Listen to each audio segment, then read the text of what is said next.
ታሪክን ለመቀየር የሚደረግ ጥረት ካለ ሁላችንም ልናወግዘው ይገባል።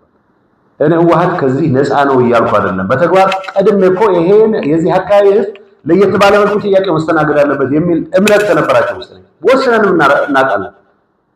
የዚህ አካባቢ ተወላጆች ከሽሬ ይልቅ ጎንደር ነው ቤት የሚሰሩት። ስለዚህ ቤት እንስጥ እያልኩ ጀምረን ነበር።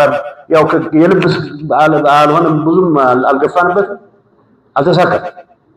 ግን ሪያላይዜሽኑ ነበረ ነው የምላቸው። ኢንተሪም አድሚኒስትሬሽን ስገባ ክሊር ነበር።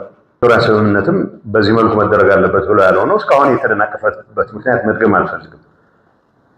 ምን የሚባል ኃይል ምን ማድረግ እንደሚፈልግ ተደጋጋሚ እያወራን የመጣው ስለሆነ ይሄ ከህዝቡ ጋር የሚያገናኝ ነገር አለው ብለን አንወሰድ። ካድራ ሲወራ ማይካድራ ተጨፍጭፈናል የሚልም አለ። ማን የጨፈጨፈው እስኪ እናንተ ተጠያቂውን ጠይቁ።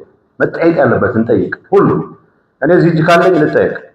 ማንም እጅ ያለው ሰው መጠየቅ አለበት። ሰዎች እርስ በርስ የሚገዳደሉበት ሁኔታ የፈጠረ መጥፎ ፖለቲካ፣ ብልሹ ፖለቲካ ለማስተካከል በሚደረግ ጥረት ሰላምን ሆስቴጅ አናድርገው ነው ያለው። መጠየቅ ያለባቸው ሰዎች ካሉ መጠየቅ ይችላሉ። ከማንም ወገን ይምጡ። ቢያንስ ግን የህዝብ ጠብ አይደለም ብላችሁ ሁላችሁም እየገለጻችሁ ነው። የህዝብ ጠብ አለመሆኑን ህዝቦች ተቀራርበው በሚያደርጉት ውይይት መፈታት መቻል አለበት። ከወልቃይት እና ከጸገዴ የተፈናቀለ ሌላ አካባቢ ሱዳን የሚኖር ሌላ አካባቢ የሚኖር መመለስ አለበት ነው።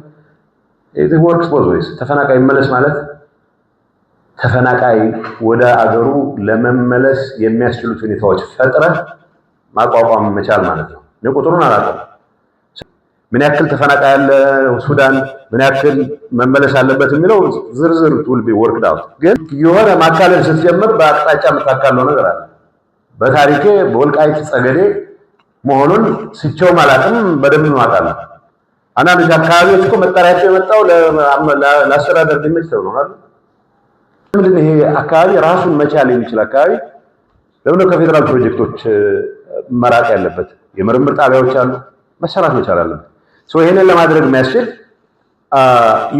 ይሁንታ ዘግይቶም ቢሆን መምጣቱ ጥሩ ነው የሚል እምነት አለ። ቀራብ ትግራይ የተባለው ሲካለል በቋንቋ በትግርኛ ቋንቋ ዙሪያ የተደረገ መካለል አለ። በታሪክም ቁርኝት ያለው ነው።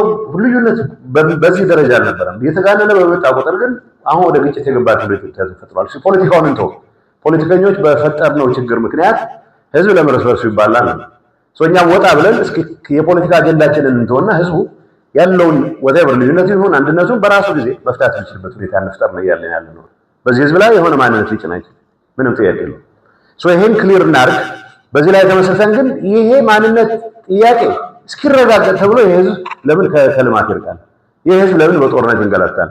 ይሄ ህዝብ ለምን ወደማይሆን መከራ ውስጥ ይገባል? ይሄን ለመፍታት ችግሮችን በመካድ የሚፈታ ችግር የለም። ካለባብሰው ይሆናል እንጂ መጨረሻ በአረም ትመለስበታለህ ወደድክም ጠላህ። በወንጀል ውስጥ የተዘፈቀ ሰው ከዚህ የሚመጣ ከዛ ደፍሮ የሚመጣበት ምክንያት የለም። ውስጣቸው ሲፈትሹ እንደምትሉት ነው። ስጋት ገብቷቸው ይሄዳሉ። በትክክልም ግድያ ሲፈጸም አይተው የደነገጡ አሉ። ሁላችንም ንጹህ ነን ብለን አናስቀምጥ። አውቃለሁ እዚህ ሆኖ ወንጀል የፈጸሙ ሰዎች እንደነበሩ አውቃለሁ። ከለም ፎክራለ ሽሬም ሆነ ፎክራለ በኃይል እናስመልሳለን። ይሄ ውሸት ነው። የእብደት አይኖርም ማለት አይደለም። ያ እንዳይኖር ምክንያት እናጥፋ ነው። ምክንያት አንፍጠር። አሁን ያሸንፋሉ ወይ አያሸንፉም? ይቋጠራሉ ወይ አይቋጠሩም? ማለት ጥያቄ ሆነ። ለምን ጥይት ተኮሰ?